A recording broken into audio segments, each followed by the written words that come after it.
We're now connected live with its Executive Director, Mr. Taufik Andri. Good morning, Mas Taufik. Thank you for joining us on the C Morning Show. Good morning. After more than a decade of de-radicalization efforts, so far, how many of the former terror convicts have been rehabilitated? I'm not really sure with the statistic, but I think the number is increasing right now.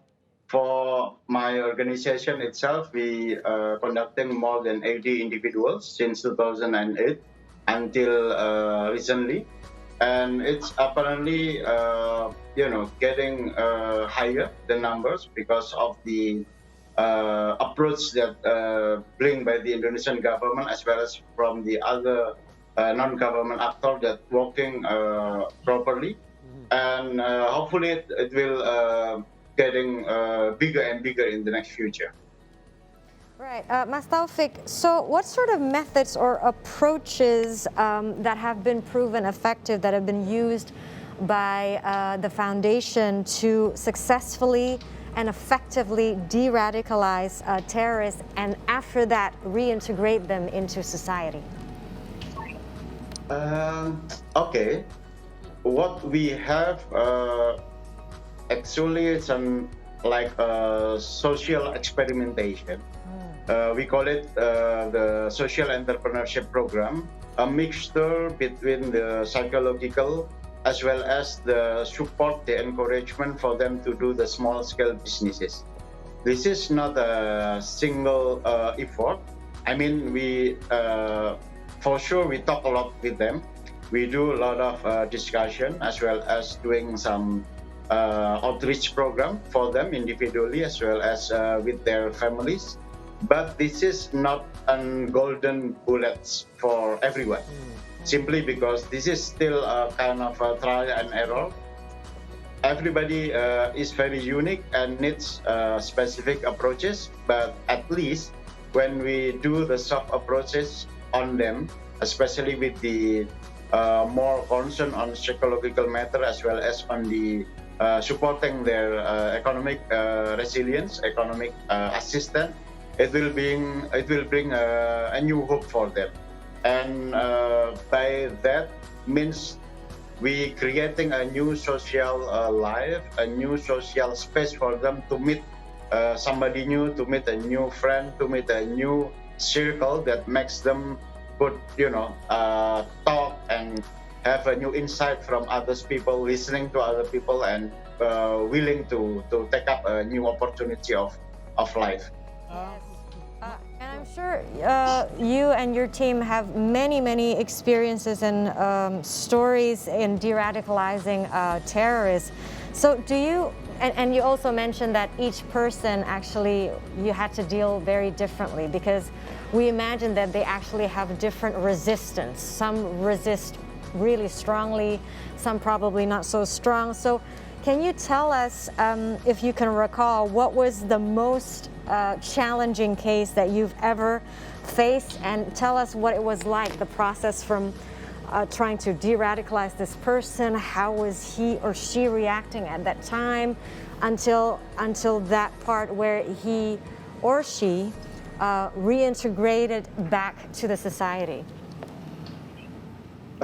This is a difficult question simply because at the beginning, sometimes there are very resistant. We have two type of recipient program, two type of beneficiaries program. One is the one who very cooperative, very helpful, and they are truly needed an assistance. But on the other hand, we have a very difficult person. Some of them also having a very hard families, and simply because they don't want any help, they feels like we are part of the government, we are part of the others country interest, we are part of the intelligence, and they don't like the existence of the certain groups that try to help them, and they think that this is an effort to make them look weak and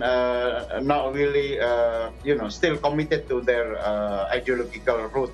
So it takes a long processes, we've been rejected so many times with some other people, but eventually with times, with good communication approaches, with the support from the family, because we also talking to their spouses, to their parents, if still any, and then to their siblings and children, to make sure that those individuals are accepting those intervention program, and it will bring benefit for them, for all of the family members. So it takes time. It takes a lot of convincing processes, but eventually some of them are quite successful, but some of them, for sure, they keep refusing the offers. What? But that's okay, simply because we cannot push the program. The program itself is actually voluntarily. Well, Mas Taufik, I'm curious, what happens when someone continuously rejects the program? Obviously, jail is not effective or less effective, and then you try de-radicalization, and if continuous efforts don't work, what happens to this person? What is the next approach? Is there a different type of approach, or do you continue to try, or is it a lost cause at this point?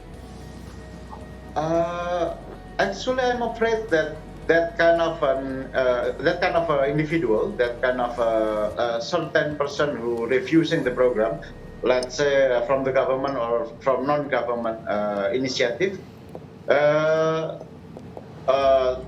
have a tendency to back to their radicals or terrorist community, simply because they actually still need help in many ways, in terms of economic assistance, in terms of returning back to society and so on and so forth, but they cannot afford to have it by their own willingness. But later on, the radical groups who apparently have certain support system to help them, who are still in prison or newly released, or their families, will still connected to them, will provide them with a lot of help, but then it makes them still re-engage with the radical or terrorist community, terrorist group. So it makes them have no chance at all to become de-radicalized or disengaged. And this is quite worrying, simply because many of them, especially for the ISIS affiliated group, ISIS supporters who are now in prison, they are refusing the programs from the government and from many other civil society organizations for them. And we don't know yet what kind of approach for them. We still learn about it, and we still try to experimenting new approach, alternative approach for them. Not yet successful, but keep trying. I think the government and the non-government actor keep trying for them. Right. Mas Taufik, also, please confirm whether this is true or not. Methods of recruitment of terrorists have evolved, and poverty has been linked as one of the causes of terrorism. Since Yayasan Prasasti Perdamaian, or the Institute for International Peace Building, also conducts research related to violence extremism issues, either locally and internationally. So, do you see any shift in trends? Is it still poverty that is heavily linked to terrorism, or are there any other factors? That's the first one. And then the second one, what about methods of recruitment? Has it evolved? Because nowadays YouTube has actually been used to radicalize a lot of the young terrorists, in fact. About the poverty, I think it is still exists as one of the important causes, but it's not the only one. I think if we try to find out the main aspect of the radical groups, some of them are actually on the ideological basis. Some of them because they want to go to the heaven with the instant processes. Also, the grievances of the prosecution of the discrimination among the society, the Muslim society, across the globe. But also, this is the more interesting aspect. I think for the youth, some of the reason would be the adrenaline rush, would be the masculinity for the boys. The situation where they need to actualize their identity in terms of, seeking the more masculine role within Islamic world, take up the fight with the weapon. So this is a mixture between the ideological aspect with the youth identity seeking that makes them willing to join the radical groups or even take up the action.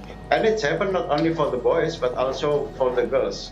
We know with the young women that try to come to the police headquarters in Brigade Mobile, the Primap headquarters 2 years ago. They went there and then they tried to attacking the police at the police station. And we know that the plan is not working, but after that, a lot of women involvement, a lot of youth have been influenced, and then recently we have an attack at the Indonesian police headquarters, and it's not really shocking actually, because like you said, the radicalization process, the recruitment take a more and more digital medium using YouTube, Facebook, Instagram, any other communication platform like Telegram or WhatsApp group, and it is much more effective rather than what the groups like Jamaah Islamiyah applying in the 10 years ago or 5 years ago. This recruitment method is much more effective, much more fast, and do not need to doing some more intensive training to them or for them to get more involvement in certain groups or involving in certain terrorism action. Mas Taufik, I'm curious as well, how safe are rehabilitated former terrorists from, let's say, falling back into that same circle? We know we have, obviously there's programs and you re-enter them back into society, but the way I see it, sometimes, it's the way I do it with my kids at home. It only takes them one time to hear a bad word and then they'll just know how to repeat it. But you have to teach them like 100 times to say a good word. And I tend to think it's human nature for us sometimes to easily fall in with the bad crowd, and it takes so much longer to rehabilitate.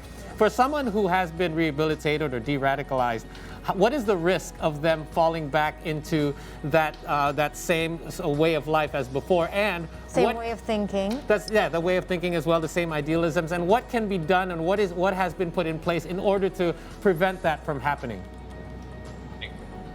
Okay, this is very interesting. Simply because actually going back to the society is the hardest part. And the easiest way is to reconnect or re-engage with the radical communities, the groups that they belong earlier.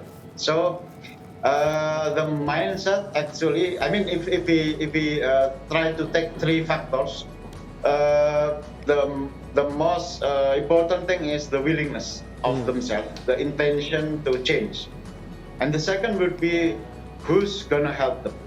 It could be government, it could be non-government, it could be the friends or their families, the core or the extended families. And the third would be the society. If the society is quite ready, they know what to do, they know how to involve in certain intervention to them genuinely, naturally, then it will make them have an opportunity to change. But actually, a lot of factors that makes them easily, re-engage with the oldest community, the radical groups, the radical terrorist group, simply because When they need help, they are sometimes coming faster than the government. When they, try to mingle to the society, to the community, sometimes there are still a lot of stigmatization. And it is hard for them because they are not really skillful person in terms of looking for a job or creating a job or doing the livelihood matter, and it makes the factors all mixed together and become difficult for them to accepting the program, accepting the help or assistance from other entities like us, like the NGOs and other organizations that having a similar intention. And this is, tricky because, like I said, maybe this is like a 50-50 chance. If we are doing a good approach, we do quite fast, we facilitating them to work with the society, to work with the government, then it will makes them, have a big potential to re-engage, to de-radicalize. But if we are not fast enough, we are quite, hesitant to help them. We still having an stigmatization from the society. We are not really addressing the real issue on the risk and need assessment. Then we will be fail, and then they will easily re-engage to the radical terrorist group. Right, and to actually reintegrate them into society, it's like that saying, it takes two to tango. Yes, you integrate the ex-convict. The society also has to accept. So how do you convince the society to be okay with this ex-convict? Yeah, let me take the example of Pak Jack Harun in Solo and some other names in couple of places. They were a good citizen. They talk to people. They talk to their neighborhood. They talk to the Pak RT and Kepala Desa, and some of them are talking to the Indonesian security authority like police and military local, and it helps them to feel needed to the society. That's why when we try to emphasize the intervention program to those individuals, we try to put an effort to talk a lot to the local government, to talk a lot to the local society, to talk a lot to the local entities at the villages. Like in this matter, we talk to the Pak RT and as well as to the Kepala Desa, as well as to the police officer back in the society. This is a kind of effort that makes us have an access to society, convincing them that this person, the certain person, is not really dangerous, is not really a threat, but an individual that willing to take their part in the society. Like Pak Jack Harun, he have a lot of involvement in the villages, like doing some night patrol together with the society, giving donation, community to work, the free food every Friday, and a lot of initiative that makes him needed to the society and giving an assistant, giving the positive role to the society. And again, it takes two to tango, like Mbak Marisa said, because if the society is not ready, we need to teach them, to assess them, to assisting them, and also the local government, because we need to do 24/7 program, and it's only happen if we have an assistance from the local government, local entities like in the villages and in the local government. Not everything run by the national government. Yeah, thank you so much, Mas Taufik Andri, Executive Director for Institute of International Peace Building. You've really given us an in-depth look at de-radicalization. Thank you for your efforts. Stay healthy and stay safe.